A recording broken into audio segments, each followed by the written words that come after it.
Welcome to The Explainer. Today, we're getting real about something that hits close to home for so many students, that crazy, overwhelming pressure of academic life. But more importantly, we're going to talk about how you can build up your resilience to not just get through it, but actually thrive. We're going to break down the path to mental well-being step by step. So let's just start with a feeling that, I'm guessing a lot of you are familiar with. It's that feeling of being pulled in a million different directions at once, right? The pressure just builds and builds. If that sounds even a little bit familiar, I want you to know you are so not alone in this. All right, so just to make sure we're all on the same page, let's ground ourselves with the official definition from the World Health Organization, or WHO. This is super important because we're not just talking about a bad mood, right? It's any condition that actually changes the way we think, feel, behave, and even relate to the world around us.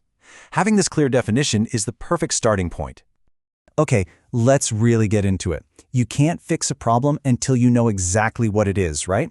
And when it comes to university, it's like this giant pressure cooker. So what are the common things that are turning up the heat? So our source material actually identifies 10, count them, 10 major stressors. We're going to walk through them one by one because honestly, just being able to put a name to what you're feeling, that's a huge first step in getting some control back. Okay, number one, and this is the big one we all see coming, academic pressure. And we're not just talking about homework here. It's the relentless deadlines, the really tough subjects, and this constant feeling that you have to be the best, not just, pass. That weight is just massive. Next up, money. The financial stress is so real. You've got tuition, rent, books, heck, even just buying groceries can be a challenge. It all adds up, and when you're constantly worrying about how you're going to pay for everything, it's almost impossible to give your full attention to your classes.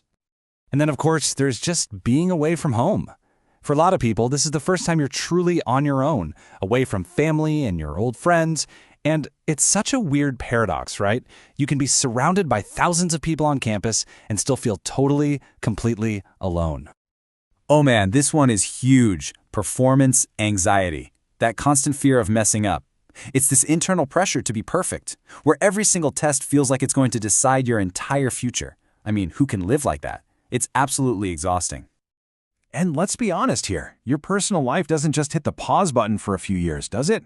Issues with roommates, drama with friends, relationship problems, all of that stuff is emotionally draining, and you can bet that stress follows you right into the classroom. And this one ties right back into that feeling of isolation, homesickness. It's not just a silly thing. It's a real, deep source of sadness for so many people. Just missing that comfort and familiarity of home, that is a legit challenge. The all-nighter. It's almost a student rite of passage, isn't it? But here's the thing. Pulling them all the time, having a crazy sleep schedule, it's not a badge of honor. It directly tanks your mood, your ability to focus, and your overall mental health. Seriously. And then there's the pressure that comes from, everyone else. Your family, society, everyone has an opinion on what you should be doing, what career you should be chasing. And that can cause a major internal crisis when you realize you're living out someone else's dream, not your own. And on top of all this other stuff, if you're also dealing with personal health issues, maybe a chronic illness, that adds a whole other massive layer of stress. Trying to manage your health while also keeping up with your studies, that is one heck of a balancing act. And last but definitely not least, the one they call the thief of joy, social comparison. It is just so easy to get sucked into scrolling through your feed, seeing everyone else's perfect-looking life, their highlight reel. And it's almost impossible not to start feeling like you're not good enough or that you're somehow falling behind everyone else. Okay, so we've got all these pressures swirling around. The big question is, how do you know? How can you tell when it's tipping over from just normal student stress into something more serious? Well, the key is you've got to start listening to your mind and your body. They'll give you warning signs.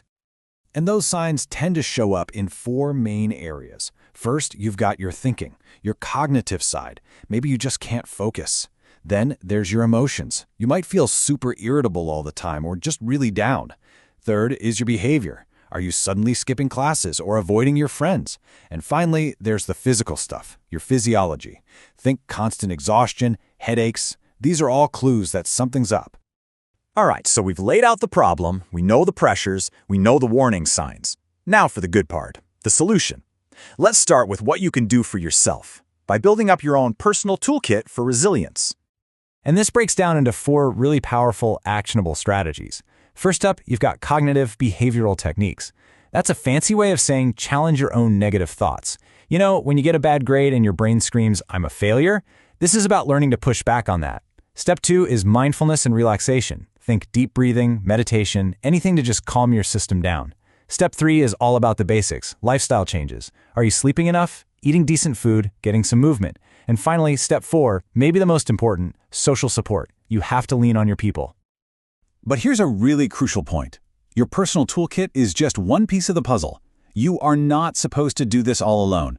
Knowing when it's time to call for backup, to get some professional help, that isn't a sign of weakness. Let me say that again. It is a sign of incredible strength. And look, I know it can be super confusing trying to figure out who to even talk to, so let's break this down. A counselor, they're fantastic for guidance, support, and helping you navigate things. A clinical psychologist can go a bit deeper. They can do assessments, diagnose issues, and provide psychotherapy. Then you have a psychiatrist, who is a medical doctor. They can also diagnose, but they're the ones who can prescribe medication if it's needed. Different roles, all super important. So where do we go from here? What's the path forward?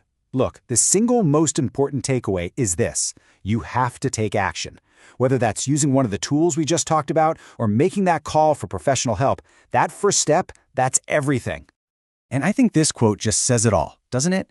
By embracing resilience and breaking the silence, we empower ourselves and shape a healthier tomorrow. Because this isn't just about surviving the next few years of school. It's about empowering yourself for your entire life. And when you speak up, you never know who you're helping. It creates this amazing ripple effect. And please remember this, breaking the stigma, ending the silence around mental health, it's not some huge, impossible task. It literally starts with one simple, honest conversation. With a friend, with a family member, with a pro. It starts with each of us.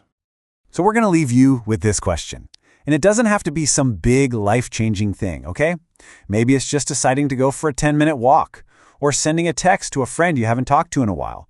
Or maybe it's just closing your eyes for 5 minutes and taking a few deep breaths. So, what's one small step you'll take for your well-being today?